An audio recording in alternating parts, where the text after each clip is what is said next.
what we do on the Stroke and Brain Aneurysm Center side, and a lot of you are familiar with our work. We're focusing on the treatment of stroke and brain aneurysms, of course, a lot of care that when it comes to stroke and brain aneurysm starts from awareness of the problem, and knowing what to do if you're faced with a stroke, or knowing how to prevent the stroke. And you guys are out in the community, so you're kind of our outward branch into the community that allows us to kind of communicate that knowledge. And I give this lecture a lot to the community, but I think it's important for you guys to also know and refresh what we do when it comes to stroke. And so we're going to talk today about prevention. Ischemic stroke is when there's no blood flowing inside the brain because of a blockage. Blood vessels block, blood is not flowing, and then you develop a deficit, you develop a stroke. Patients cannot move, cannot talk, they develop symptoms. So that's an ischemic stroke. How do you recognize an ischemic stroke? Well, there's a very good acronym called FAST. FAST stands for face, arm, speech.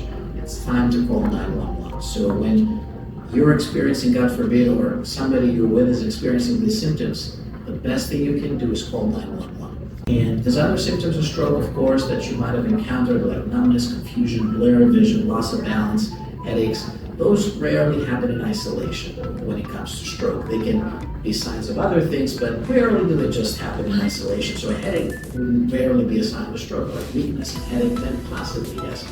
And so it's really important to identify those in conjunction with the other symptoms. But again, FAST is really all you need to know. Face, arm, speech, time to call 911. Stroke is becoming an epidemic across the country and across the world. A lot to blame is our lifestyle and the risk factors that are generally not very controlled. About 80% of strokes can actually be prevented just by controlling the risk factors that we're going to talk about in a second. And just some other general statistics when it comes to stroke. About 1 in 6 people will have a stroke in their lifetime. And from the 15 million people that will experience a stroke every year, about 6 million will not survive. So really, stroke is a devastating disease, not only because of its ability to end somebody's life, but also because of its potential for severe disability.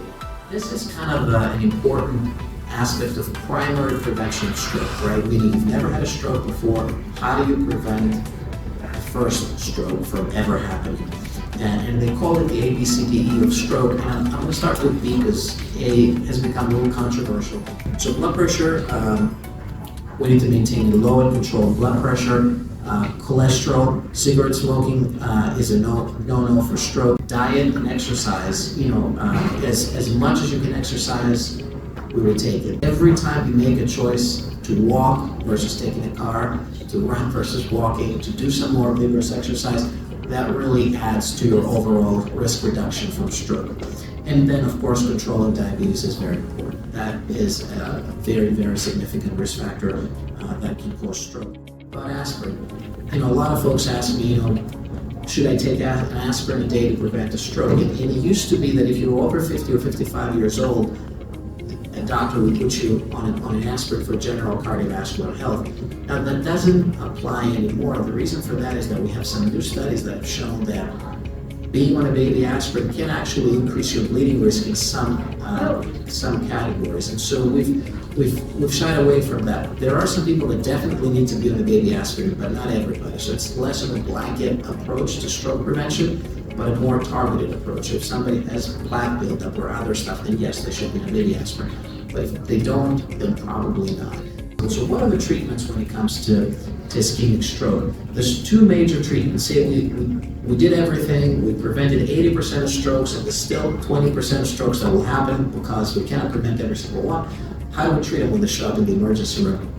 There's 2 ways. One is the clot-busting medicine, or IVTPA, or TNK these days. There's a newer medicine that actually we're using at Good Samaritan University Hospital. Only the most advanced centers are using kind of the newest drugs for this treatment. So TNK is what we use at Good Samaritan, but the majority of the country still uses TPA. So clot-busting medicine, that what they do is they break down the clot that forms in the brain. They get administered through the IV, they encounter the clot, and they break it down. And once the clot breaks down, blood starts flowing again, goes back into the brain. So somebody that has a deficit normally, they should recover from that or largely from the deficit.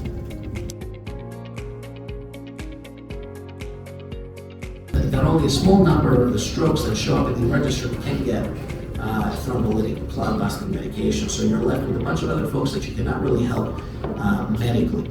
And in addition to that, if you're having a large stroke, a big clot that's obstructing a very large blood vessel, that TPA cannot really break that much clot down. So you're kind of challenged, and those are the strokes that can actually end somebody's life or send somebody to a nursing home for the rest of their life. So we have other options, and in the last, I would say, 7 years, mechanical thrombectomy has become the gold standard for treatment of stroke. We still administer the thrombolytic, and sometimes we give TPA or TNK and do the mechanical thrombectomy, so it's not one and the other are not really mutually exclusive. But what a mechanical thrombectomy is a procedure, and I know that most of you have seen this before. This is a procedure that we do through the groin, where we navigate our catheters and wires all the way up into the brain, find those blocked areas like you see here, and kind of go through the blockage. We deploy a stent inside the blocked area and then remove the clot mechanically. And we use a stent in this case. This is called a stent retriever, but there's other options like suction thrombectomy, which we do a lot of these days. We've become more and more minimal when it comes to these treatments. So when we started the program, and I'm sure a lot of you are familiar, stent retrievers was what everybody used. Now pretty much everybody uses just suction. We can remove those clots within a matter of minutes.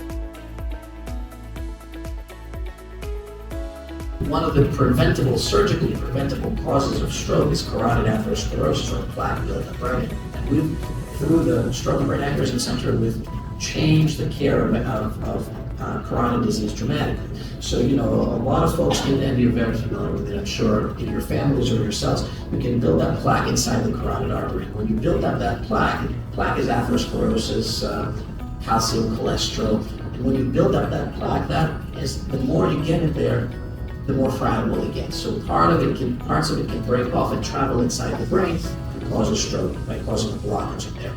There's two general ways to treat carotid disease, and one is with what we call an endarterectomy, where we make a skin incision and remove the plaque entirely, we scoop it out, and there's no plaque left in that area.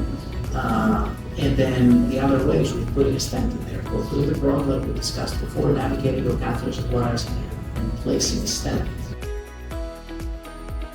Now, how do we treat brain aneurysms? Two general ways. A more invasive approach, what we call craniotomy, where we take a window bone off and put a clip at the neck of the aneurysm. Think of the aneurysm like a balloon. It's on the side of a blood vessel, very similar to if you had a car tire and you had a soft spot, you build out with a balloon or a pump.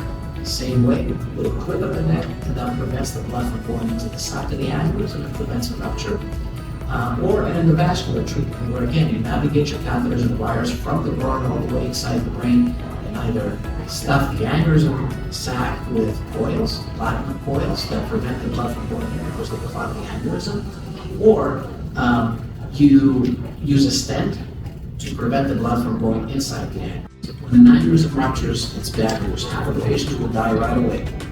EMS will think even that it's a heart attack because they collapse in a similar way if they had a cardiac event.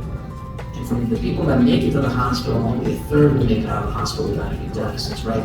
At any given time in Good Samaritan University Hospital, there's 2 or 3 ruptured aneurysm patients in intensive care unit. They stay there for a long time. No matter what you do to treat the aneurysm, it's a really, really tough road to recovery. So we'll try to get ahead of the problem whenever we can and repair them before there is an issue. Don't prioritize other things in your life. An aneurysm can stop your life and change your life forever. So it is the most important message when it comes to stroke, time is brain. I think by now probably everybody in West Islip, Babylon, and surrounding areas knows this. The faster you act, the better the outcomes will be. So even if you're not sure if somebody's having a stroke, err on the side of caution. A visit in the ER that results in nothing is not the most pleasant thing, but it's better than not going to the emergency room and ending up with a severe deficit or even a life lost. So time is brain, get to the hospital as quickly as possible.